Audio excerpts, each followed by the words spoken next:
Welcome to this video. We created this video to introduce the Modern Energy Cooking Services Gender Framework, and we also created other short videos to show you how to use the practical guidance and the published resources on the MECS website. First, I will make a quick introduction on the framework. So we developed the MECS Gender Framework mainly to capture and identify the gender impacts of the modern energy cooking services. And we introduced 4 domains and 13 subdomains. We identified indicators and survey questions to enable project developers to conduct baseline and evaluation surveys to assess and monitor gender equality, to assess gender inequalities, mitigate negative impacts, and improve the gender outcomes of their projects. The indicators can be used to assess the local characteristics, enabling tailored context-based solutions to reshape structures and institutions to promote gender equality, while also measuring progress across domains. By applying the framework, project developers can identify opportunities for women's empowerment and remove barriers to their participation across MECS value chain. Additionally, project developers can demonstrate contributions to SDG 5, gender equality, and attract funding by measuring gender co-benefits using specific indicators and surveys. The framework can also, and the framework and the gender impact data can also help the investors, donors, funders, and impact buyers to compare projects and make better informed investment decisions. So the framework has 4 main domains. The first domain is the multi-level enabling environment, and it assesses the social, policy, economic, and environmental contexts. And the second domain is the ability to exercise agency, and it has 3 subdomains. The first is the household decision making, and then the public participation, and this includes the ability to participate in income generating activities, employment, and leadership positions. And the third subdomain is the freedom of movement. The third main domain is the ability to access modern energy cooking services, and this assesses the equity of access to MECS, understand individuals' different needs, and provide appropriate solutions that fit with these needs.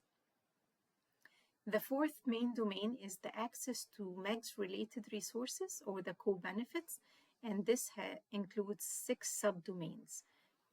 First, time and labor, safety and freedom from violence, health and well-being, access to knowledge, information, and technology, financial resources, and social capital.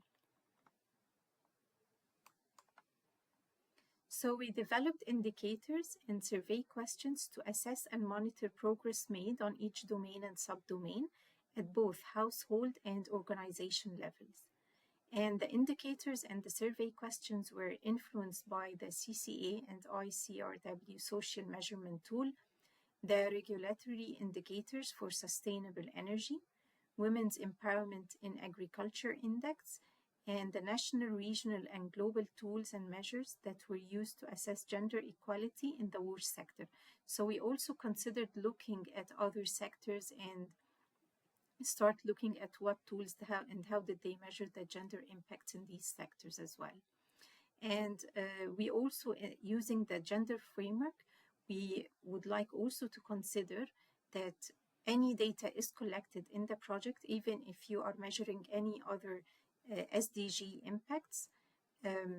We need to ensure that data is disaggregated by sex, gender, age, ethnicity, disability, physical ability, the level of education and literacy, geographical location, occupation, and income level. And we're using these disaggregated data to try to assess also all the other factors of discrimination that intersect with gender. So what the framework can do?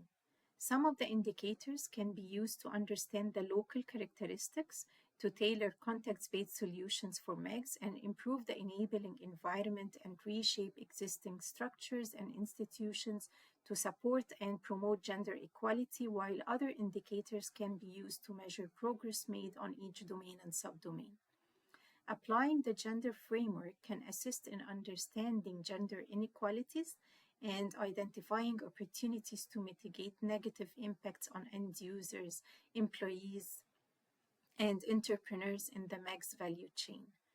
The framework can also help in understanding individuals' needs and customizing MECS solutions that fit more with these needs and removing barriers that prevent them from engaging and participating in the sector. Applying the gender framework can help project developers to identify new areas of empowerment, adapt projects to the local context, and provide better services to ensure equal access to MECS and MECS-related resources. Project developers can measure gender co-benefits by using the indicators and survey questions to demonstrate their contribution to SDG 5 and attracting funding. The gender framework and the gender impact data can help investors, donors, funders, and impact buyers to compare projects and make better decisions regarding which projects they will invest in. So this was a quick introduction about the framework, and if you are interested to gain a better understanding of the gender framework, the MECS full report is published on the MECS website, and we also provided a lot of practical guidance that can help you in applying the gender framework at household and organization levels. And please watch the next video to show you how to use these resources. Thank you.